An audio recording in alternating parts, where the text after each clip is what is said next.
Right, in my last video I got into something really technical about doing these heavy duty bearings in these gearboxes, and I'm glad I'm not alone, because I was having a bit of an online chit chat with Russell this morning and he found out he had the same problem as the last video. This bearing race here that goes onto this gearbox here, or here for example is a better example, because I'm going to come back to this one because this is a Chinese bearing. This inner race is supposed to fit in here like that, alright? So when it's all assembled, that's what you'll see, alright? Remember that. So what's the problem? Well, when you put the bigger bearings in, it won't go through here. It's about a millimetre bigger, rounding up, about a millimetre bigger. So you have to open this out or cut this down. Now, I've got a suspicion that Ashcroft cut this down so it'll fit in a standard ring, which is all well and good until you want to put a new set of bearings in, because your gearbox now has been all machined out to take the bigger bearings, so you can't fit standard ones anymore, so you're going to fit oversized bearings, and you'll find out if this is large, this shoulder here is larger, it won't go through and smash your ring. So we can understand that with a stock ring and an oversized bearing, that's not going to go through there, is it? No. But here's, so you've got to either machine this out or machine this out. I took the liberty of machining all these out, because if you replace the bearings in the future, then if you buy the oversized bearings, because the casing's already been machined out, then they're going to smash that ring. And that's a 42 quid part. So this is a standard one, but here's something to watch out for, because I noticed this the other day. Here we have a very strange gearbox. You can see, compared to this one here, that the shaft is completely different here. And that's because this is a Disco or a Range Rover gearbox, R380, what they call the short stick. These are called the long stick, you know, the shifter. The gear stick on the on the Disco is short stick, but this is an Ashcroft conversion to make it into a long stick. It's got another piece here that's machined to fit onto here. So all they've done is really made an extension, snout flat. Now, I didn't build this box up, somebody else built it up. And I fitted it to a car and it was running fine. Alright, and there's the bearing. There's the original bearing and there's the original bearing. But if you look very closely at the bearings, here and here, there's no names on them. These are Chinese bearings. So I'm going to strip this box down, and I have some really good used bearings for the internals, but I'm going to put branded bearings on the inside which are larger. So we're going to update this with better bearings. Even though I've put used taper bearings in, they'll be fine once it's shimmed up. But we're going to overhaul this box, and I'm going to keep it like this because somebody might want you know, a Disco or a Range Rover to convert to a 300 TDI like I used to do in the past, but there might be still somebody out there who wants one. But one of the conundrums we had, I know it sounds stupid, doesn't it, but one of the conundrums we had when with this ring here, and that's why I want to show you what's happening down here, is that with the cheap bearings, this ring is supposed to fit onto here. Like that, you know, we showed you that before, it fits into that ring. I'm not going to push the bearing back on, but it's supposed to fit like that when you put that onto there, right? Now, Chinese bearings, put that onto there, it is a tight fit. It doesn't quite go down right, so you're going to break that plastic ring when you put it on. How they managed to get it on, I don't know. But there's more to this ring than meets the eye. It's like the Lord of the Rings. Let me explain. When this ring is down on here, one of the things that JP and I were discussing was this ring is designed so oil goes through the side, and then I'm not sure if you can see down here, there's an oil hole either side in the shaft to allow oil to come through here and down into the shaft to lubricate all the needle roller bearings further down. Correct? You got that? But what oils, where's it now? What oil's this bearing? We'll use this as an example because I haven't stripped it down yet. So you've got that bearing on there. This oil ring is tight in the casing. Here. How does oil get to that? There's no drip feed on it, and all there is in the casing is a return trough here. There's no oil hole in the top, so that's going to be a tight fit, and as you know, maybe it could be Land Rover's defying gravity, who knows, that even with a splash feed, oil is not going to jump up and hit that bearing. This calls for an experiment, and I can kill two birds with one stone. Let me move the camera a little bit and I'll explain. You can see over there on my test bench, I have an R380. That's not unusual. Well, what is unusual is that was the mystery box we did a video on a few weeks ago. And I didn't know really what it was. It was a 60A suffix L. We got it off Mark, who got it really cheap, because it was returned and they said it was damaged. Now I stripped it down, I couldn't really find anything physically wrong with it until I put it on the test bench, and I thank my lucky stars I made that bench because it clunks. Now, I don't know what it is, but I spent a good day trying to figure out what the hell is it making a racket for. So if you can remember, maybe I could do a zoom and save myself moving this camera. Let's have a look. And there you go. So maybe you can remember that I used to mount the motor. I came up with an idea of mounting the motor directly to the gearbox, you know, through the input shaft. And this is the first box I tried on it. And it was making a hell of a racket. So I messed about with it all day and fannied about. And then I thought, well, maybe that's not a good idea. Put the prop shaft back on, put it back to standard, and it still clunked. So I'm wondering, has that been dropped on its main shaft and buggered something up that I didn't know? Is something bent that I didn't realise? Because I don't check the main shafts for, you know, let's see if it's not twisted or anything. It's very rare. But I had it on the bench, and I thought I would set this up to listen to that box, but at the same time, something that JP and I were chatting about was how, again, linking back to this bearing here, how does it get oil to it? Well, I'm not going to film it again right now, but I'll play back what I found out yesterday when I was playing back, and yes, it does get oil. So if I fire this up, we should see, if we see oil spewing out of here, that means that oil is getting through this ring onto this bearing.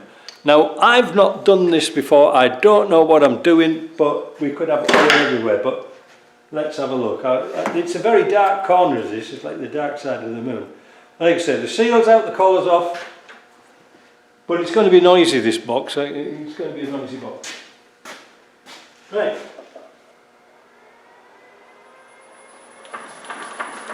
You can hear it. Clack, clack, clack, clack, clack. There, look, it's pouring out. Whoa, not that far. Whoa. So, we can conclusively say that oil is getting through here. It gets quite a lot of oil. So, it must be getting oil. Chinese bearings. It must be getting oil. I'll put it this way around. through the gap here. It must be getting oil through the gap there. Now, so you don't want this tight as a tiger like it is on this gearbox, so you don't get no oil. That's probably what's knackering up bearings. Yeah, it's a funny conundrum, isn't it? Because I mean, this is the bearing that goes back in as compared to that one. All right, we won't put this one in because I knackered the cage trying to press the bearing out. I've got some new ones coming today, and in the description I'll put where I got them from, and they're not all that expensive. So you can see this has got a number of smaller rollers, this has got larger rollers, and also when we look at the width, it's wider. I think this is 13 millimeters and that's 16, which is why you've got to machine the casing up. So, what have we established? Am I wasting my time? No, because if I can help one person, just one person, do this, you know, this transmission upgrade, then it's all worth it. That's what this channel's all about, really, when you think about it. Just that one person. So today what I'm going to do is I'm just waiting for the bearings. They should be in today. I'm going to strip this box down here to put some better bearings in instead of this Chinese stuff. I'm also going to finish off doing my casings. Now you can see, because we've got when I was doing this on the test bench, I'll explain to it here. So, should be stronger than this now, shouldn't it? The oil level comes up to about here in the box. All right. Now I've had this problem before with the standard pump. Now this is this original pump, but instead of like the Ashcroft one's got a great row of bolts, and they made a bigger housing but used the original gears. Well, what JP and I came up with was using studs.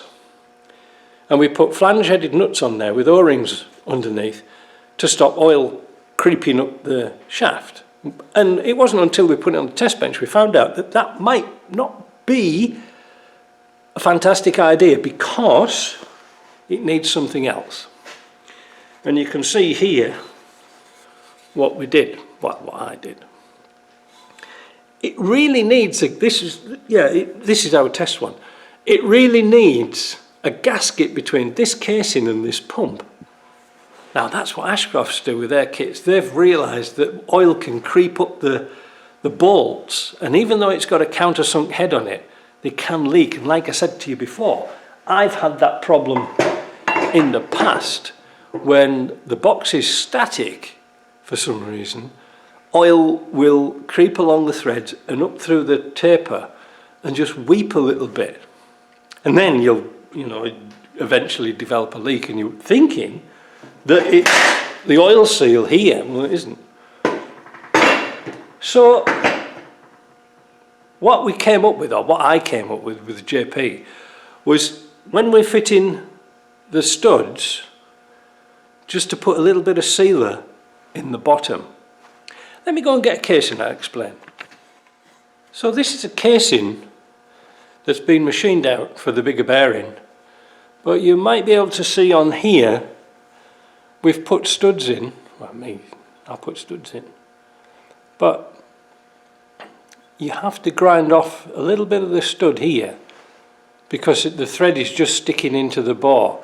Well, this isn't too much of a problem because when you just use a little Dremel or something like that to buff that off, because once you put the bearing in, that stud's not going to come out. It won't be able to turn.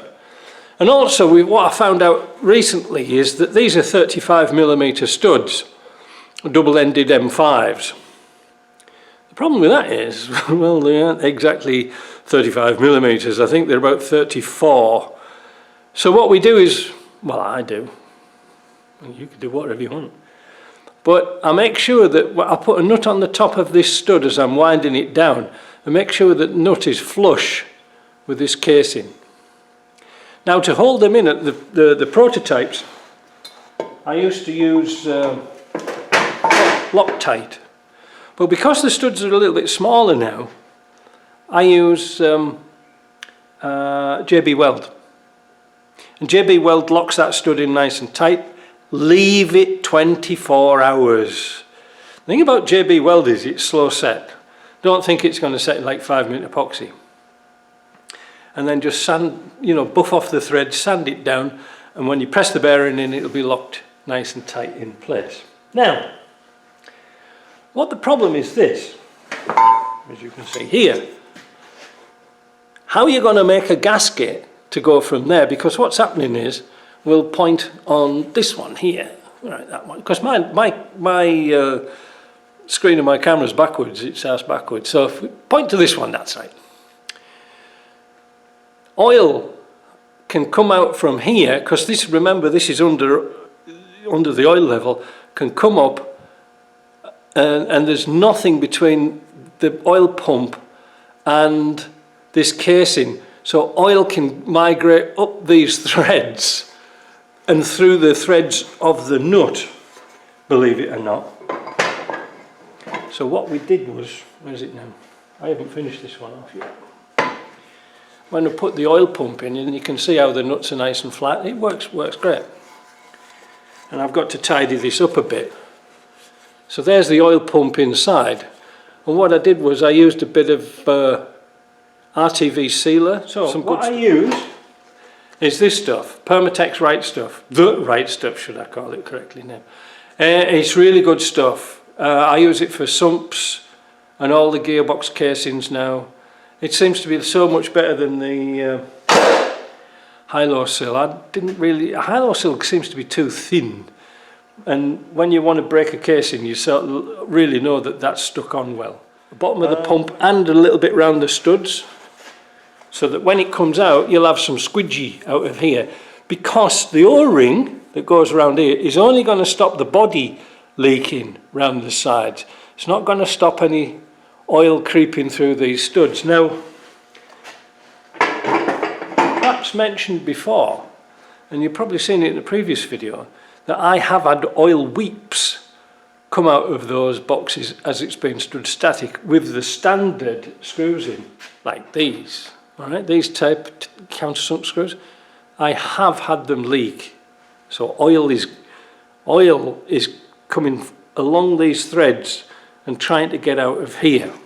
You would think with the taper it would hold it down, but it doesn't. So today I'm just waiting for a set of bearings to come. I'll take this box to pieces, but I just wanted to show you and elaborate on why I test everything. Now the thing was that it's interesting, I'll just finish it off here. Why didn't my smoke tester or my pressure testing see that there was a leak coming through the threads? Because I'm a muppet and I never thought about testing for such a minute leak there. All right, I've told you. Now I will, but yeah, I test these boxes up to 18 psi, and when the gauge goes down, but there's still a tiny leak and it's hardly detectable. So I'm going to keep my eyes open for that in future. All right, so that's a few little steps forward. Like I'm going to say, it's 2 steps forward, 1 step back, and here we go. And we'll see what we're going to do today. So I hope that's helpful for one person. See ya.